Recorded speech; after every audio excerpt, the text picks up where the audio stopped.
Hello, hello, hello, and thank you so much for joining me today on the Community Ledger. Again, my name is Andrea Banu, and today we are going to delve into what some may consider a very controversial topic. We are going to talk about a very specific component of Trump's last speech in front of Congress, where he addressed what I consider a transgender agenda.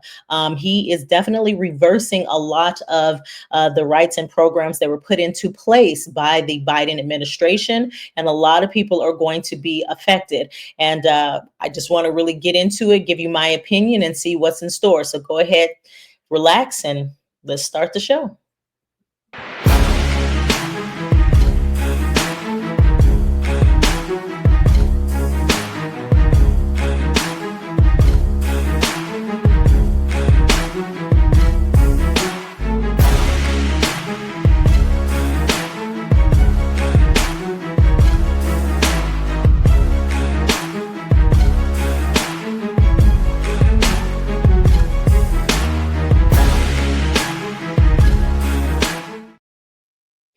Hello again, and thank you for joining me today. So, everyone has been talking about this speech that Trump did in front of Congress a few days back, where he addressed a host of things. Obviously, he addressed the border crisis and what he's doing to minimize those numbers and those crossings and deportations. He did an incredible honor to Jocelyn Nungaray.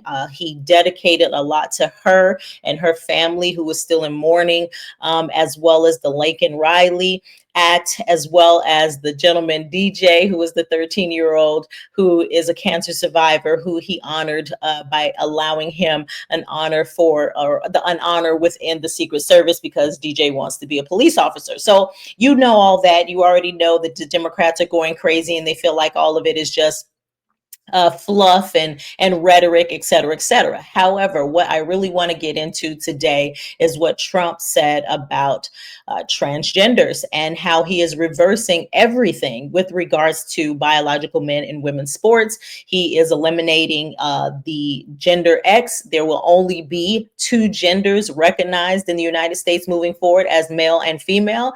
And you know what? I'm not even going to talk about it anymore. I'm just going to get into the clip so that you can see exactly what he stated in regards to what we can look forward to moving forward.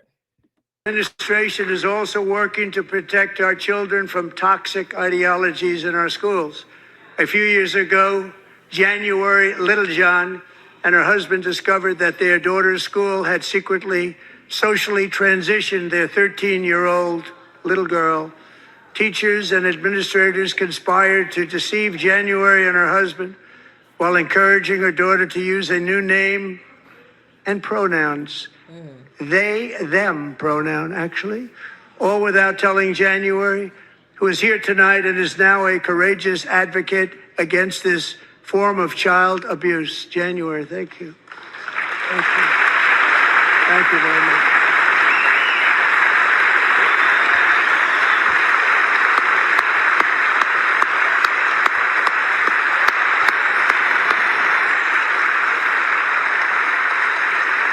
Thank you. Stories like this are why, shortly after taking office, I signed an executive order banning public schools from indoctrinating our children with transgender ideology.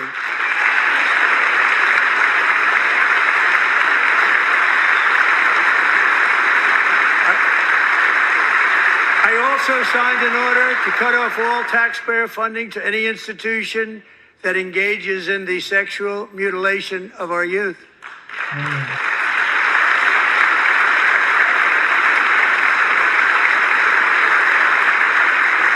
And now I want Congress to pass a bill permanently banning and criminalizing sex changes on children and forever ending the lie that any child is trapped in the wrong body.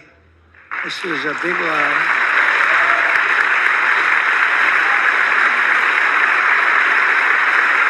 And our message to every child in America is that you are perfect exactly the way God made you.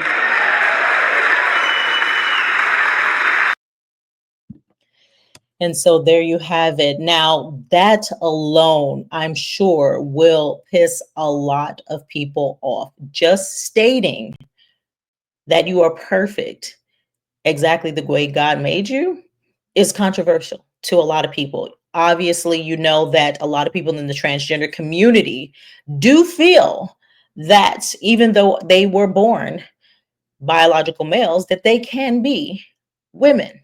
And so I really wanted to address this today because I really feel like it's incredibly important to understand the level of propaganda, the level of deceit, and the level of manipulation that the government and the media are playing into, specifically the Democratic Party, to warp the minds of the masses.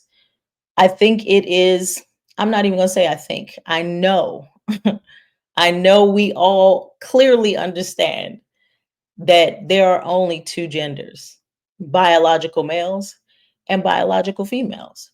And we all are very aware that one cannot change into the other. Yes, you can get a million different surgeries.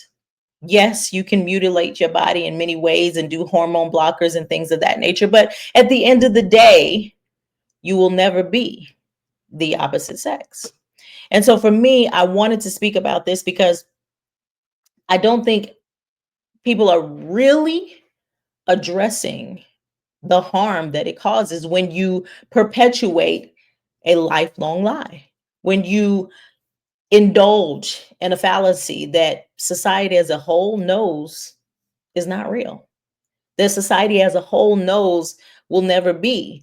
And so I'm also going to play a clip from Fox News where they sit and talk about it. And it's a very, very small demographic of people who feel like this is a reality. But the mainstream, not only I won't say mainstream media, I will say the bulk of Americans, the bulk of planet Earth, okay, do not believe that males can become females and females can become males. And we know that this isn't true. And I'm not saying this because I want to offend or discount or harm or hurt anyone's feelings. Actually, it's quite the opposite.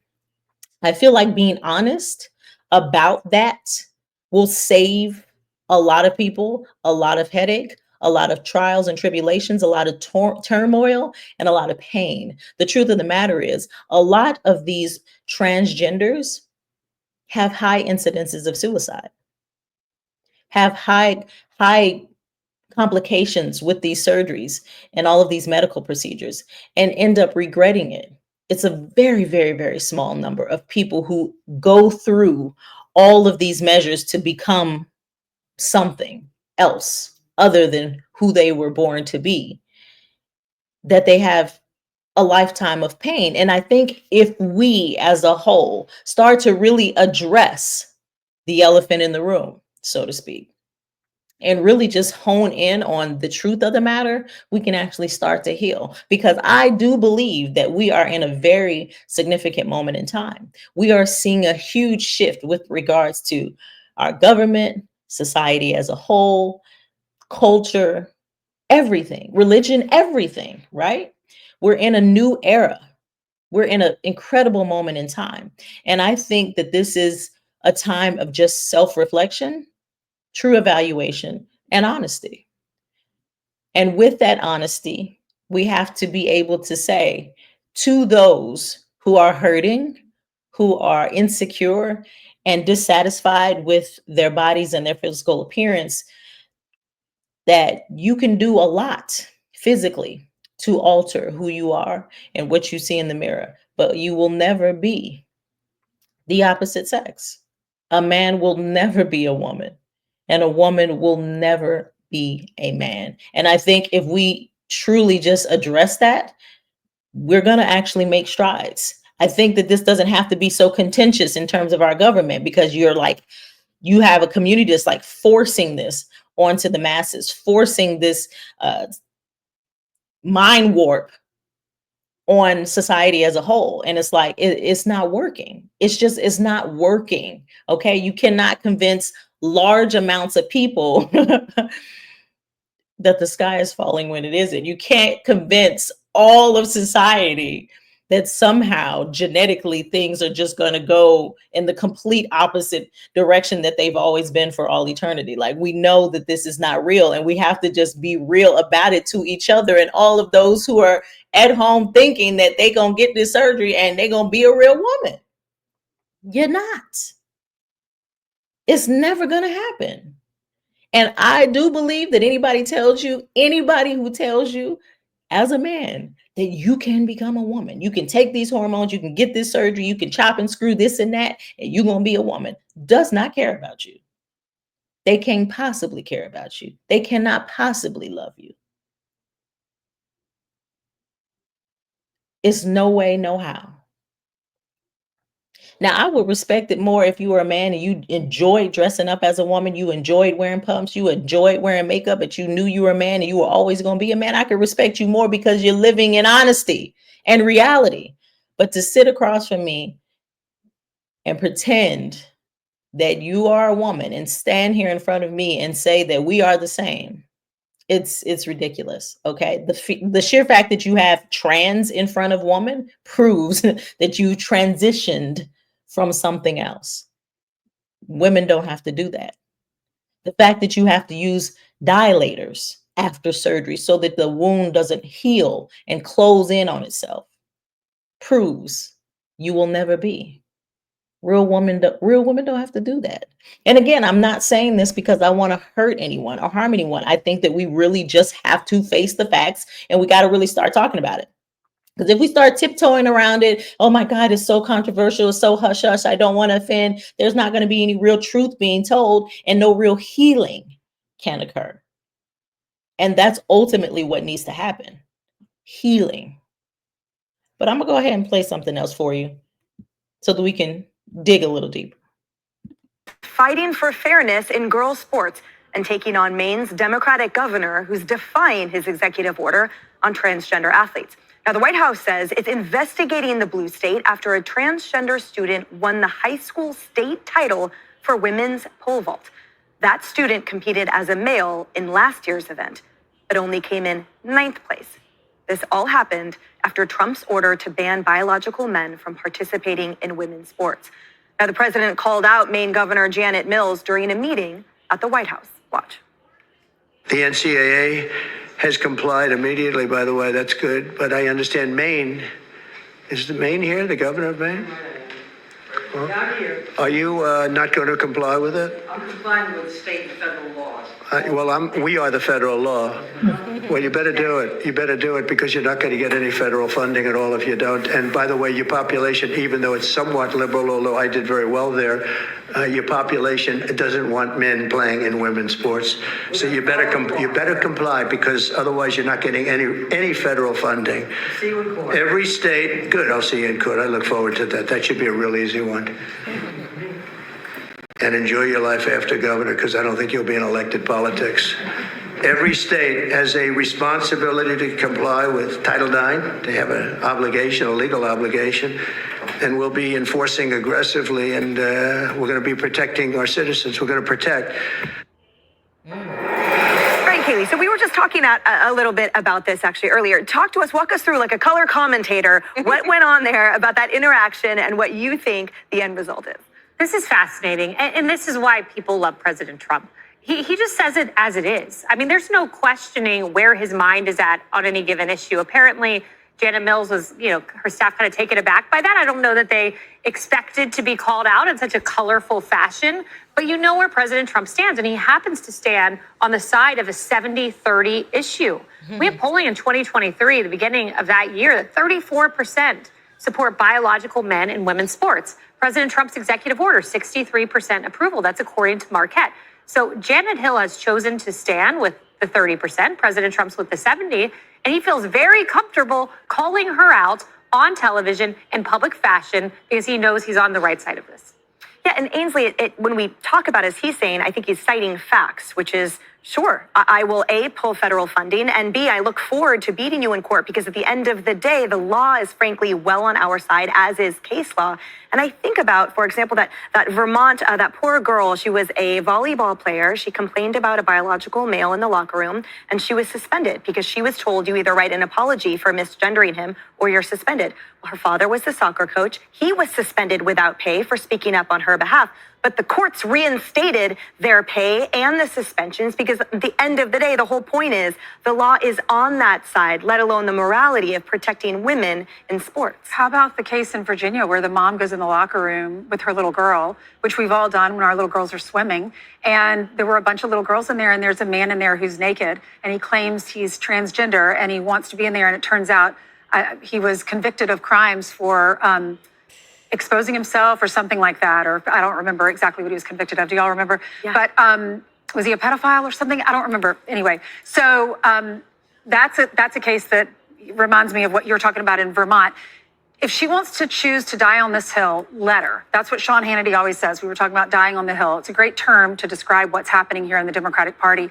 Why would you ever, from a political standpoint, support something that only 30% of your constituents are supporting? That just is not common sense. That's And I want to speak to that because here she's saying, and of course, this is a Democratic leader. So you really just have to start, and obviously we all have started to really evaluate the Democratic Party as a whole and why they're pushing this particular agenda. You know, to me, it's under the guise of wanting to help people. It's about diversity, equity, and inclusion. No.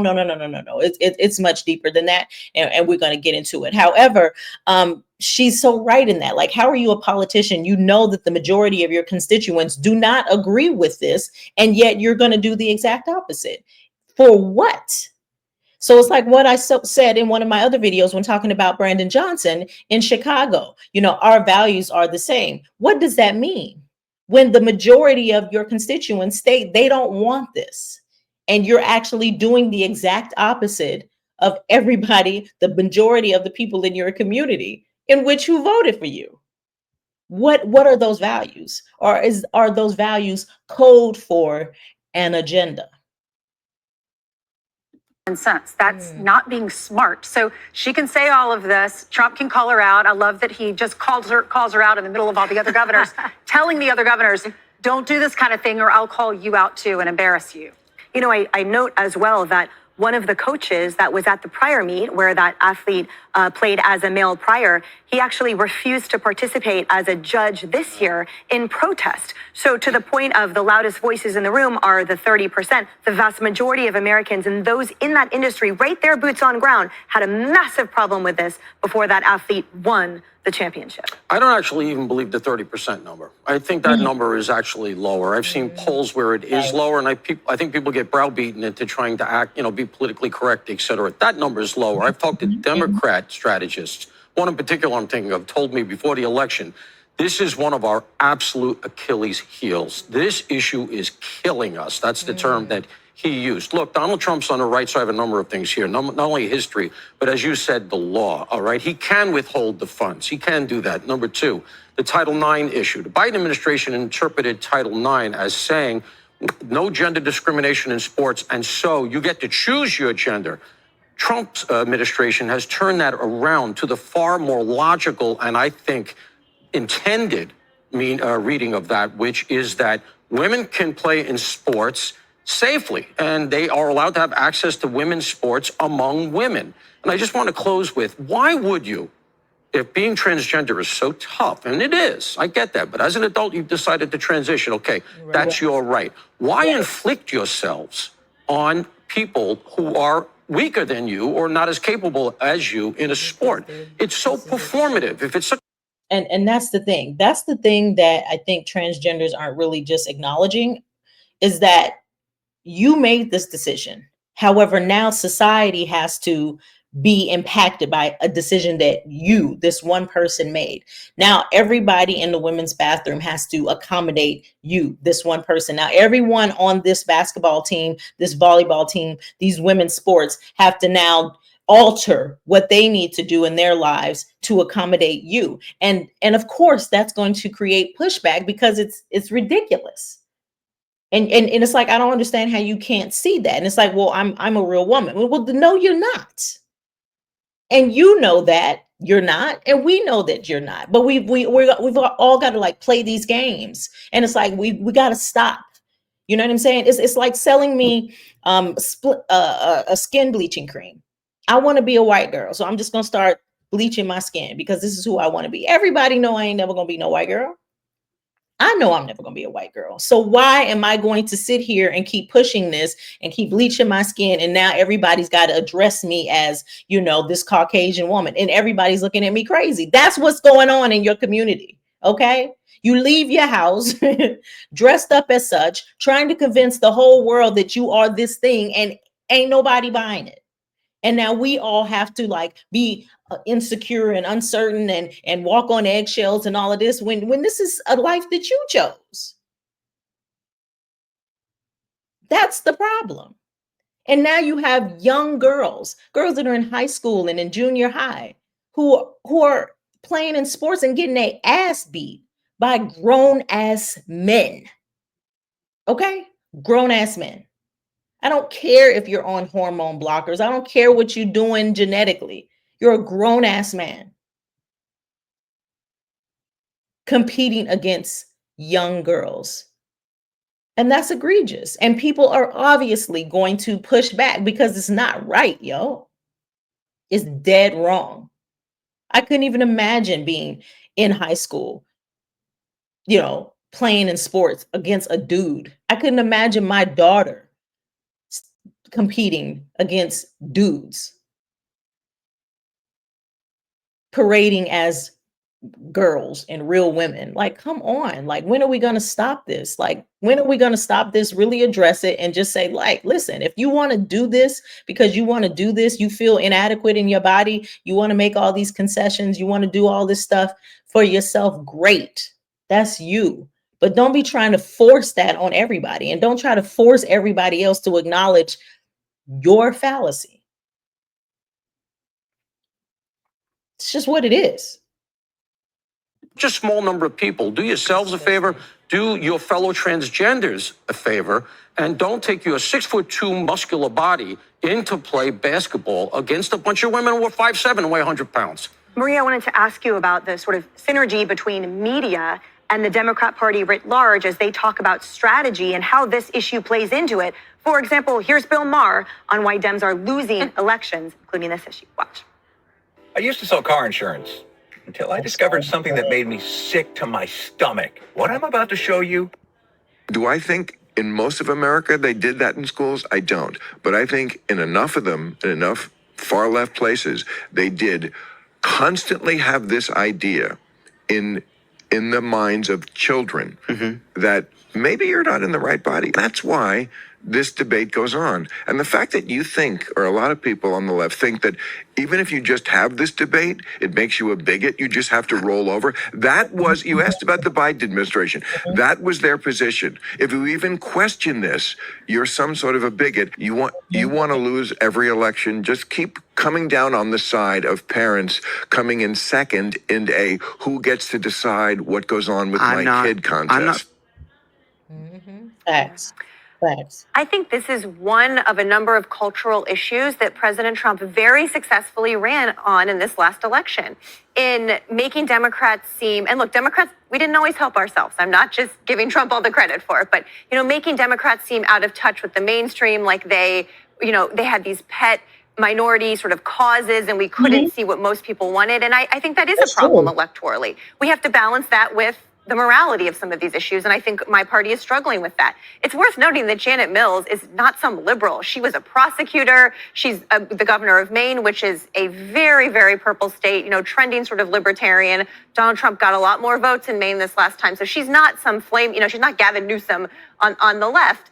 But Democrats have to figure out how to defend our values. And look, there are trans kids in this country today who are scared. And I care about that. But how do we do that in a way? You see that? You see that again? Defend our values. What the hell are your values? That's what I want Democrats to really lay down for me. All of them, Kamala, Brendan Johnson, this lady here, they all talk about how do we defend our values? What the hell are your values? Because to me, it sounds like an agenda. How do we continue to push this agenda in spite of what America wants? How do we continue to force this agenda down your throats in spite of all the pushback? That's how I'm interpreting it. That's how I'm hearing it. where we are speaking to all of America about what they feel and they care about. And was a tough needle to thread last. We do. Yeah. And I think so many millions of Americans care equally about the millions of girls in biological sports who had their futures ripped away from them. I note too, and to your point about the media, in CNN's coverage of this event, they quoted Stephen King, who said, "I'm so proud to be a Mainer. A Mainer." Yeah. But they didn't quote the Allen family. They didn't quote any family who has been negatively impacted by this. Right. Like, you have this Democrat. It's like, how do we hold true to our values? How do we continue to push this agenda? That's what I'm hearing as a voter, as a former Democrat. What can we do to continue to hone in on this specific agenda and completely ignore the wants and the desires of the masses? I'm going to play something else for you because, again, we're going to be told that this is controversial. We're bigots. We're transphobic and all this other nonsense because we are pushing back on this sentiment, because we are questioning the legitimacy, and me personally, I'm really questioning its overall purpose and this agenda, quote unquote, values that are being upheld. I want you to hear this young lady here. She actually was a young girl who was hitting puberty and unsure about her, her body, her position in life. And it just turned into a whirlwind. She ended up taking all these puberty blockers, et cetera, et cetera. And it really effed up her life. I want you to hear this. I believe, and this caused me lifelong, irreversible harm.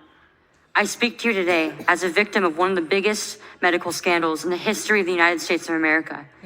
I speak to you in the hope that you will have the courage to bring the scandal to an end and ensure that other vulnerable teenagers, children, and young adults. Do you hear this? She called it a scandal.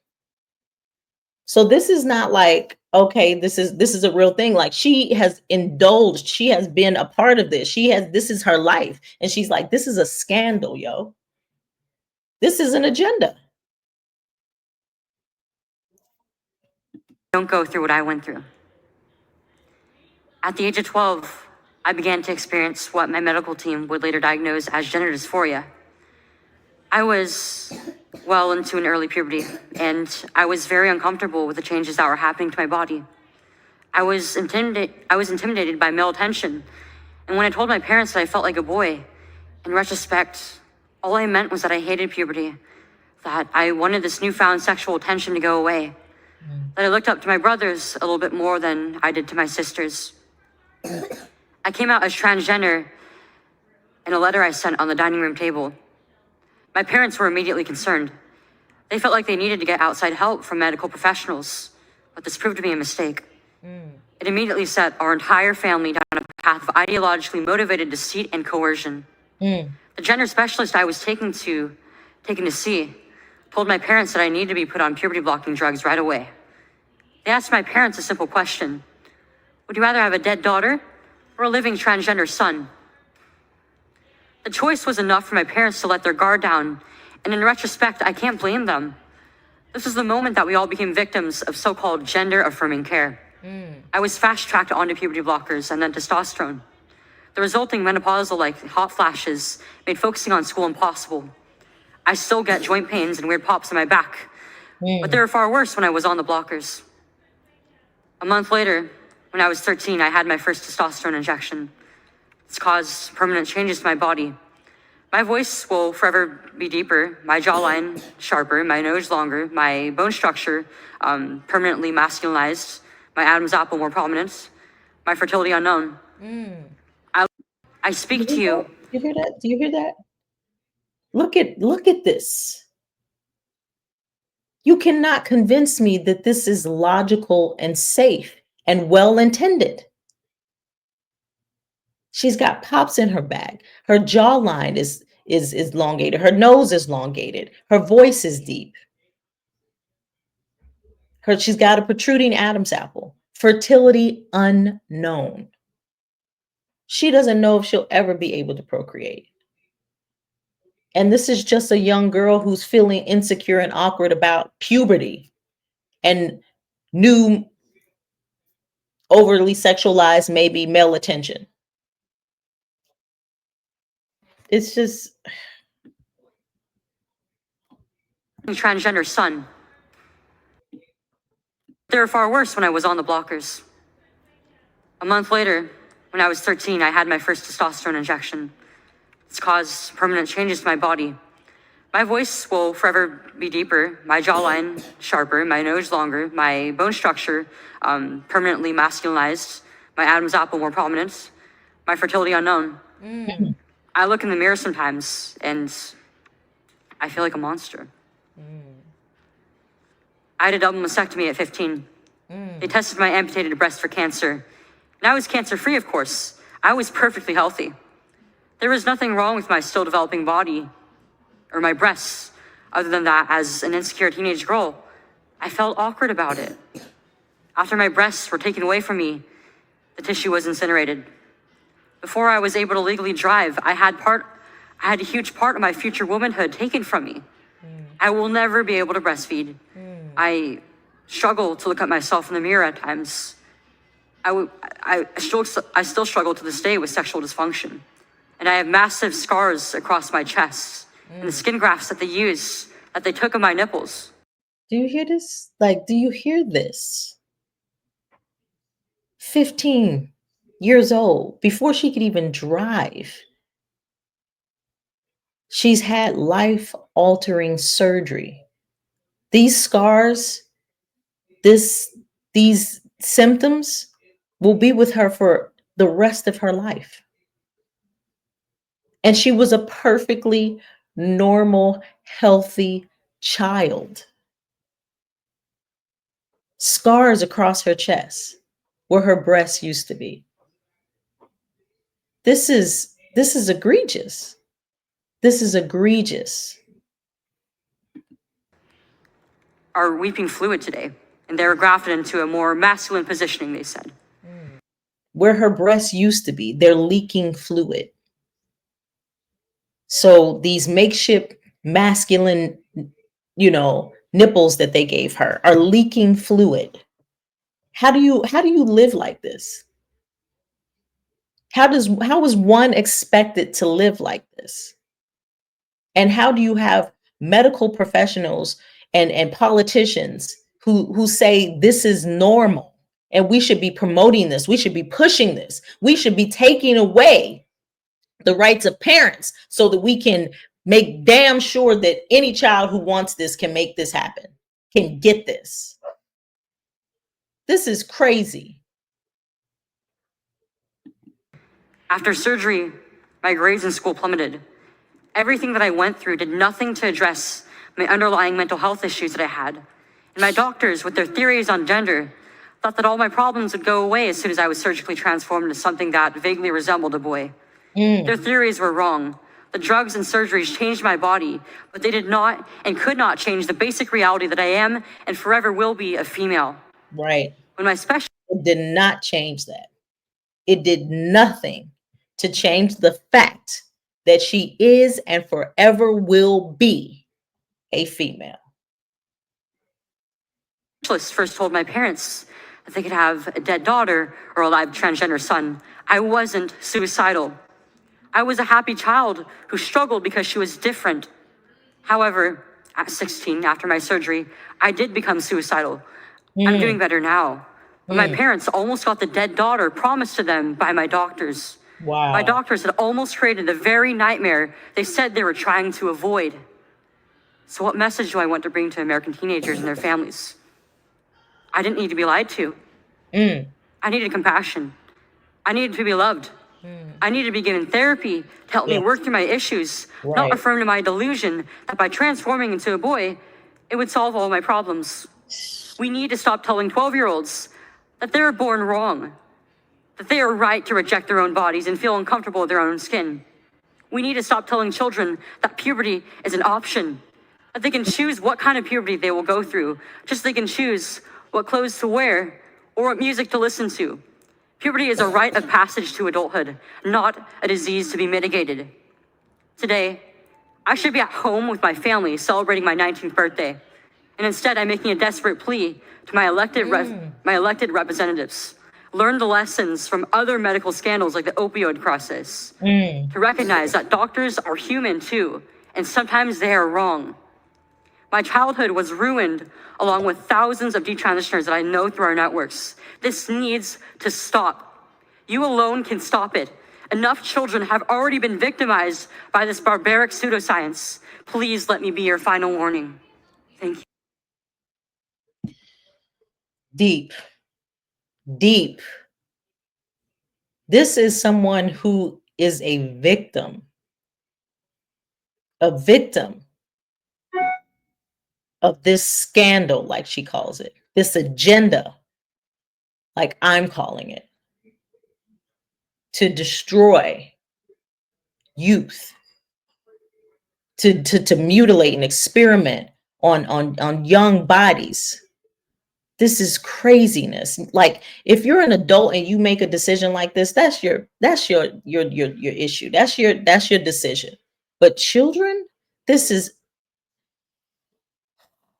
And then we got to get to this one. Zaya Wade. Okay? We're going to get into Zaya Wade because she has just made the cover of 17 magazine, you know. Dwayne Wade and Gabrielle Union have lifted her on high to be a figurehead in terms of not only transgenderism, but transgender indoctrination of a child. And I think that this young man started his journey around 12 years old and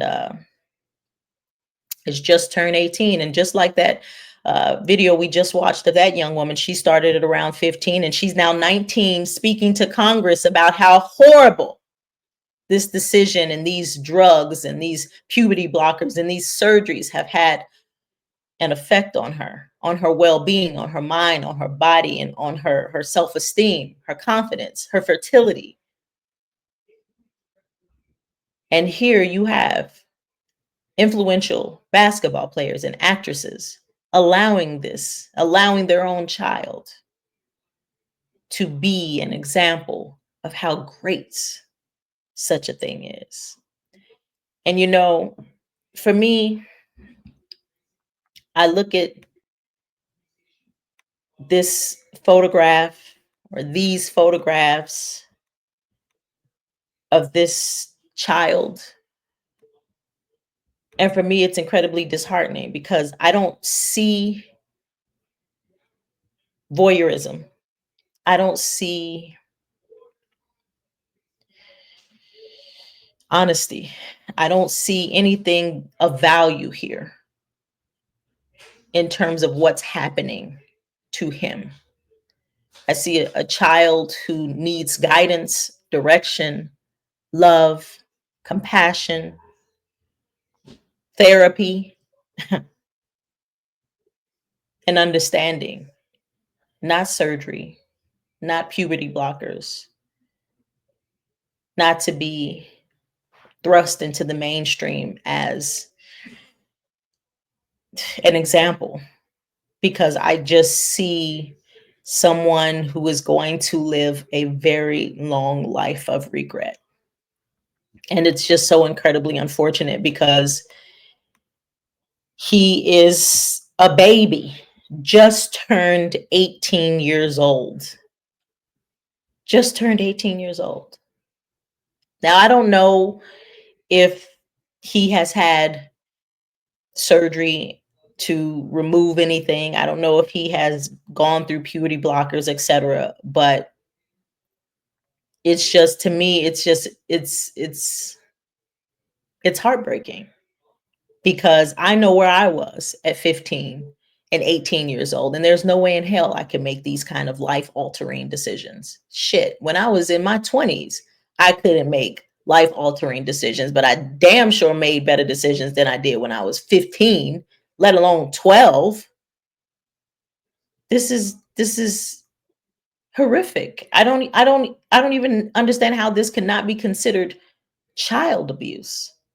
And the fact that you have an entire political party championing, championing, I can't even pronounce it. Say it right. You know what I'm trying to say. Promoting this level of mutilation and mental abuse is just deplorable. And truth be told, this is what our government has become. This is what the Democratic Party has become. And they wonder why they keep on losing. They wonder why they lost. They wonder why. They wonder why so many people ran from the Democratic Party during this last election and continue to run away from anything that they are pushing or promoting or speaking of. Because this right here, this is just the icing on the cake. This is just one small little topic that is just deplorable. And again, I know it's going to be a whole lot of people at home saying, Andrea, you're wrong for this. No, I'm not. I'm not. This needs to be said because these are children and they deserve to be children. They deserve to grow up and have their bodies intact. When they pass 18, they make whatever decisions they want to make, so be it. But this right here is deplorable. And, it reminds me of something. It reminds me of that song by Bob Marley. And there's a verse in it, and I'm going to leave it at that. And I just want you to just think about this verse, and I want you to just evaluate the landscape, evaluate where we are at this moment in time. And in that verse, he says, Sheriff John Brown always hated me for what? I don't know. But every time I plant a seed, he say, kill it before it grow. He say, kill them before they grow. And so,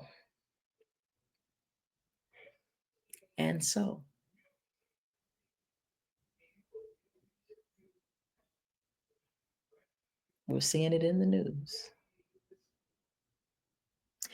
And with that being said, if you enjoyed this commentary, you enjoyed this conversation, go ahead and press the subscribe button. And until next time, this is the Community Ledger. Be sure to like, share, and subscribe and watch the next video by clicking right here.